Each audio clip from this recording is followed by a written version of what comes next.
നിങ്ങൾ എപ്പോഴും ശ്രദ്ധിച്ചിട്ടുണ്ടാവും. അതായത് ഒരു ഫാർമസി ചെന്ന് കഴിഞ്ഞാൽ ഒരു വിഭാഗം മരുന്നുകൾ പെട്ടെന്ന് കിട്ടും.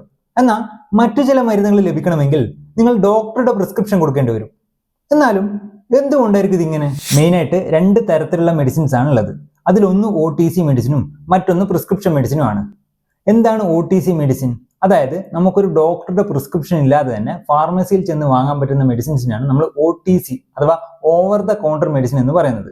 ഇതിനൊരു എക്സാമ്പിൾ പറയാന്ന് വെച്ച് കഴിഞ്ഞാൽ നമ്മുടെ പാരസെറ്റാമോൾ, അന്റാസിഡുകൾ, ORS, അതുപോലെ തന്നെ കഫ് ലോസഞ്ചസ് ഒക്കെ OTC മെഡിസിൻ ആണ്. ഇനി എന്തുകൊണ്ടായിരിക്കാം ഇവയെ OTC മെഡിസിൻ ആയിട്ട് കാണുന്നത്? കാരണം അധിക ആൾക്കാരിലും ഈ വക മരുന്നുകളൊക്കെ സേഫും താരതമ്യേന സൈഡ് എഫക്ട്സ് കുറച്ചും കൂടി കുറവുമായിരിക്കും. കൂടാതെ ഈ മരുന്നുകളൊക്കെ ഷോർട്ട് ടേം പ്രോബ്ലംസിനാണ് കൂടുതലായിട്ട് ഉപയോഗിക്കാറ്. ഇനി പ്രിസ്ക്രിപ്ഷൻ മെഡിസിനെ കുറിച്ച് പറയുകയാണെങ്കിൽ പേര് പോലെ തന്നെ ഒരു ഡോക്ടറുടെ പ്രിസ്ക്രിപ്ഷൻ ഉണ്ടെങ്കിൽ നിങ്ങൾക്കൊരു ഫാർമസിയിൽ ചെന്നിട്ട് ഈ മരുന്ന് വാങ്ങാൻ പറ്റുകയുള്ളൂ. കാരണം ഈ മരുന്നുകൾ പൊതുവെ സ്ട്രോങ്ങറും റിസ്കിയറും അതുപോലെ തന്നെ പേഷ്യൻസിനനുസരിച്ചിട്ട് ഡോസ് അഡ്ജസ്റ്റ്മെന്റ് ചെയ്യേണ്ട മരുന്നുകളും കൂടിയാണ് ഇത്. ഇതിന് എക്സാമ്പിൾ ആയിട്ട് പറയാന്ന് വെച്ച് കഴിഞ്ഞാൽ ആന്റിബയോട്ടിക്സ്, BP, ഷുഗർ ടാബ്ലറ്റ്സ്, സ്റ്റിറോയിഡുകൾ, അതുപോലെ തന്നെ സൈക്കാട്രിക് മെഡിസിൻസ് ഒക്കെ പറയാം.